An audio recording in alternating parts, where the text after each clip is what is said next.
mm, claro, fue de las primeras veces en que yo empecé a romper el silencio, ¿no? Eh, y después creció, o sea, después, ¿no? Me invitaron a escribir a una revista en esa ciudad sobre sexualidad, y yo escribía lo que quería, y supongo que alguien les dijo lo que yo escribía, ¿no? Empecé a trabajar en la fundación de lucha contra el SIDA de esa ciudad, y entonces empezó a ocurrir por cómo era la fundación, que yo empecé a ser muy conocido, eh, por ejemplo, en grupos de personas homosexuales, trans, que se acercaban mucho a la fundación y a los que yo alguna vez les daba un curso, ¿no? O sea, de pronto este silencio ya fue insostenible, ¿no? Hasta que alguna vez fue más directo. Yo me acuerdo que el director de formación de la universidad y de derecho, dos numerarios, muy serios, me, me preguntaron mi opinión, que a ver, ya ahí había algo raro, de la película Filadelfia. ¿Te acuerdas? Esa película, ¿no? Tom Hanks, Denzel Washington, ¿no? Preciosa, muy dura. Preciosa, el VIH, Mm. la pareja gay, ¿no? A ver, también era raro, ¿por qué me vienen a preguntar mi opinión, ¿no? Y yo dije que me había encantado y que me parecía conmovedora y que era una lección de vida. Y a las 2 semanas me corrieron de la universidad.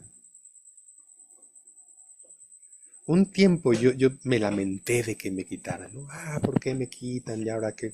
¿No? ¿En qué voy a trabajar? Nadie me conoce en ningún otro lugar. Después, con una amiga terapeuta, creo que entendí que yo hice muchas cosas para que me corrieran. Ella me dijo, tú los conocías tan bien, Paco. O sea, tú te imaginabas que podías decir lo que dijiste y que ibas a seguir adentro. Y entonces me di cuenta que sí, que posiblemente ya había llegado mi momento y que empecé a hablar para que me separaran. Supongo que había una conciencia muy de que, y esto es algo que además yo al menos lo siento abiertamente, ¿no? De que hay un ideario, como lo llaman, ¿no? El ideario de la universidad, ¿no? Donde si no entras por ahí, si no lo aceptas o al menos guardas silencio, hay unas consecuencias, ¿no? Que puede ser que te echen, puede ser que, como dices, que te den asignaturas menores, o sea, tu crecimiento profesional está totalmente en ese entorno vinculado a cuánto te adecues o no a ese ideario y cuánto lo hagas explícito o no. Claro, claro, claro. Sí, y pues ya fue muy evidente que yo ya no estaba ahí, ¿no? Ya no pensaba igual, y que era capaz de decirlo, ¿no? Ujú. O de hacer cosas fuera, porque no las hacía en la universidad, ¿no? Yo lo hacía saliendo, terminaba a las 6 de la tarde y entonces me iba a la fundación. Ujú. Pero bueno, era para este mundo es inaceptable, ¿no? Aunque fuera en tu tiempo libre y por no hablar de tu vida personal, entiendo que si en aquel Sí, momento, pongamos por caso, creo que no es el caso, ¿no? Pero tuvieras una pareja de tu mismo sexo o estuvieras conviviendo con tu pareja sin estar casado, o sea, todos esos aspectos personales, n- supongo que no se compartían abiertamente. no, no, no, no, no. O sea, yo recuerdo siendo profesor ahí en esa universidad, tuve mi primera novia, porque además yo me tardé muchísimo en tener novia. Mi primera novia. Y siendo novios nos fuimos a la playa, ¿no? Nos fuimos 4 días a una playa más o menos cercana de esa ciudad. Y claro, eso era imposible de decir, ¿no? Y luego nos dimos cuenta claro, era una fecha en que mucha gente de la ciudad iba a la playa, a esa playa, ¿no? Y siempre estaba, oh, ¿qué tal si alguien me encuentra aquí con la novia, ¿no? compartiendo una habitación de hotel. No sucedió. Ya. Pero sí, o sea, yo tenía esa vida con una novia, ¿no? Porque además yo estaba estudiando sexología y quería compartir lo que sabía. Por eso entré a la Fundación de Lucha contra el SIDA, ¿no? Y además, lo que aprendí ahí ya me permitía vivir distinto y vivirlo sin culpa. Hay un tema también respecto a la sexualidad y a esta toda pedagogía, ¿no? Y a esta educación donde sobre todo los niños, ¿no? que deciden hacerse célibes y vincularse al Opus Dei siendo Ujú, menores de edad o las personas que optan, ¿no? por el celibato. Eh, bueno, hay un tema ahí, ¿no? Que es muy, que estaba en la entraña, ¿no? del Opus Dei y en cómo ellos plantean la vocación, mm, crean toda esta educación donde se normaliza, ¿no? Que con 14 o incluso mm, antes ya estés pensando en ser célibe, en cierta manera en reprimir, aunque sea voluntariamente y libremente elegido, digamos eh, en reprimir toda esa parte sexual, ¿no? Y en vivirla de acuerdo a unas normas muy concretas y muy mm. estrictas. Me gustaría saber qué piensas, como alguien que conoce perfectamente el entorno del Opus Dei y que también eres sexólogo y educador, qué piensas sobre el celibato y especialmente en el caso de los menores de edad. Sí, fíjate que es una pregunta compleja, ¿no? Porque creo que tendríamos que ir a lo que pasa dentro de cada persona, ¿no? Cómo lo vive cada persona. Desde el punto de vista sexológico, yo pienso hoy que una de las tantas opciones de vivir la propia sexualidad es el celibato, ¿no? Realmente la veo como una opción como otras, ¿no? Fíjate, incluso no solo para quienes deciden ser célibes siempre, ¿no? O sea, se me ocurre como una opción para alguien que decidiera, después de una vida sexual activa, darse 2 años de celibato para volver a extrañar la sexualidad, para, ¿no? volver a ilusionarse, no lo sé, ¿no? O sea, pienso que es una opción. Eh, Hay miradas sexológicas que lo consideran, ¿no? como equivocado, malo, ¿no? Yo creo que es una opción válida, siempre y cuando se viva de un modo elegido y gozoso. Y que tengas otras alternativas eh, de que tu sexualidad se ejerza, ¿no? Mi mirada de la sexualidad va mucho más allá del coito, o la masturbación o la cama, ¿no? O sea, creo que nuestra sexualidad también se ejerce en el encuentro con otros, ¿no? En el placer compartido, ¿no? De cantar juntos, reír juntos, ¿no? Pues creo que es posible, ¿no? Si es gozosa, si es libre, y si hay canales para que mi sexualidad, esta posibilidad de encontrarme con los otros y de disfrutar con los otros y de vincularme profundamente con los otros, eh, de formas amistosas, amorosas, divertidas, ¿no? Se da. Creo que muy rara vez el celibato sucede así. O sea, creo que muchas veces en la obligación del celibato hay arriba una culpa gigantesca de fallar, ¿no? Una culpa gigantesca. Y creo que la culpa ensucia lo que toca. Si algo creo hoy que a mí me afectó en la vida y me ensució es la culpa, ¿no? Yo al escribir he usado una metáfora de la culpa como una jauría de hienas que me acechan. Yo siempre he pensado, tengo esa imagen, que un día, en algún momento de mi adolescencia, En mi cabeza, Escrivá de Balaguer y los suyos abrieron la jaula a las hienas para que me persiguieran, ¿no? Entonces no veo la posibilidad de una sexualidad sana, ya sea teniendo práctica sexual, casándote, o en el celibato, con las hienas persiguiéndote, ¿no? Con la culpa constante. Pues creo que es posible, pero tendría que ser sin eso, ¿no? Eh, lo que creo es que a los 14 años, otra vez, es un absurdo, ¿no? Porque es una decisión tan compleja, tan increíblemente compleja, ¿no?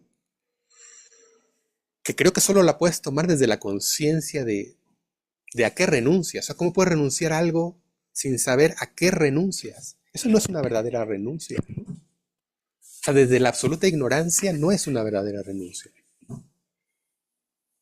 Y a los 14 años no sabes a qué estás renunciando. Y aparece la culpa, ¿sí? Porque además, ¿no?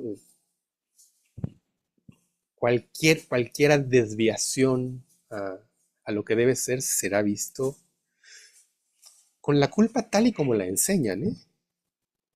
Porque claro, cuando yo hablo de culpa y de mis propias llenas de la culpa, no solo digo que me dijeran que era pecado, que la palabra ya es linda, ¿no? Sino lo que significaba el pecado. O sea, yo escuchaba, que también me parece un absurdo, ¿no? A los 12, 13 años en una escuela que me dijeran que la consecuencia de mirar, de tocar, de fantasear, fuera el infierno para toda la eternidad. Hoy me parece la invención de un sádico, ¿no? Pero entonces no lo sabía. Entonces no solo era, la culpa no solo era pecar, era el miedo al castigo eterno, ¿no? Que además al fundador le gustaba mucho. Una de las frases del fundador que conozco y que es esa, creo que yo no la oí directamente, la he oído referida a él, ¿no? De que no creéis en el infierno, ya lo veréis, ¿no? O sea, esta amenaza de gángster, ¿no? Eh, ligada a la sexualidad, ¿cómo podría ser gozosa? ¿Cómo podría ser libre? ¿No? No veo forma, ¿no? Así creo que el celibato es una posibilidad, no así. Hay algo que se ha dado siempre, tanto en, podríamos hablar de sociología política, ¿no? Tiene muchas ramificaciones, que es esa relación entre el sexo, el poder, la culpa, el miedo, ¿no? Como tanto a nivel individual como a nivel político, ¿no? O sea, cómo se Sí, ha tratado de controlar esas relaciones o, bueno, también es parte de la sociedad, ¿no? Decidir qué sí es matrimonio, qué no es matrimonio, qué sí es lícito, qué no es lícito. Em, en el caso específico del Opus Dei y sabiendo cómo se va conformando, ¿no? Esta educación en la sexualidad, que se usan estos eufemismos, ¿no? De afectividad, etcétera. Claro, ¿cuál es esa relación entre el poder y la sexualidad? En este caso, a través del celibato o a través de los supernumerarios, pues bueno, cuando también se determina muy claramente qué sí se puede hacer, qué no se puede hacer, toda esa normatividad, ¿no? En torno al sexo y ¿puede ser eso un ejercicio de poder? Esa sería mi pregunta. lo es absolutamente, o sea, y siempre lo ha sido. O sea, yo creo que en el caso del Opus Dei, además, ahorita te hablo del poder, pero además carga con la obsesión de su fundador. O sea, además del tema de controlar la sexualidad para controlar a la persona, que ha funcionado a muchísimos organizaciones, instituciones, países, religiones, ¿no? Siempre, o sea, sabemos que la represión sexual, eso lo decía Michel Foucault, es la escuela del resto de las represiones. Si reprimes sexualmente a alguien, le has enseñado a reprimirse y será reprimible mucho más fácilmente después. Lo creo, o sea, creo que al poder le asusta mucho la sexualidad libre porque la sexualidad libre hace que nos encontremos con otros y que nos encontremos gozosamente y que de ese encuentro surjan cosas nuevas. Yo creo que la sexualidad es una energía vital y creativa y eso nunca le gustará al poder, ¿no? Que la gente se junte, tenga más vida y sea capaz de crear cosas no le conviene. Me queda claro que en el Opus Dei eh, también sirve de eso, ¿no? Sí. Controlar hasta ese punto una expresión tan auténtica y organísmica como la sexualidad, creo que genera personas sumisas, ¿no? A todo lo demás. Yo a eso le agregaría la obsesión del fundador con el tema, ¿no? O sea, más allá del tema del poder, mi sensación es que tenía una obsesión patológica con el sexo, ¿no? O sea, por las cosas que dice, por las cosas que escribe, y que eso lo heredó, ¿no? Creo que lo hereda en los escritos, lo hereda la gente que está ahí, ¿no? Es el pensar el sexo como un enemigo constante, ¿no? Y no solo el sexo, sino el cuerpo.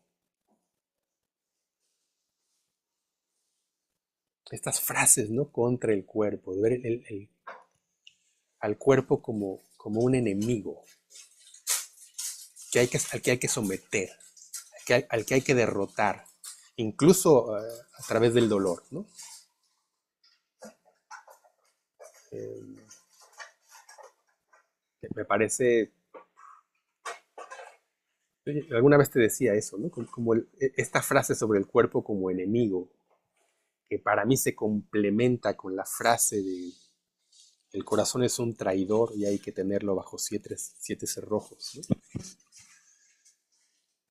Creo que imposibilitan una sexualidad sana. O sea, si el cuerpo es mi enemigo, ¿no? Y mi corazón es un traidor, ¿a qué sexualidad tengo acceso, ¿no? Cuando yo pienso que la sexualidad es un lugar privilegiado, justo porque es un lugar en donde el cuerpo se hace un poco corazón y el corazón se hace un poco cuerpo. O el cuerpo y el corazón se mezclan tanto que no sabes dónde termina uno y dónde empieza el otro. Y eso es lo maravilloso del sexo, ¿no? Que parece que lo que unimos son los cuerpos y no siempre, pero está la posibilidad de que no solo haya una unión de cuerpos, ¿no? Sino también de emociones. Pero ¿cómo, ¿cómo podría acercarme al otro con cierta posibilidad de placer y generosidad y disfrute, ¿no? Si esto es un enemigo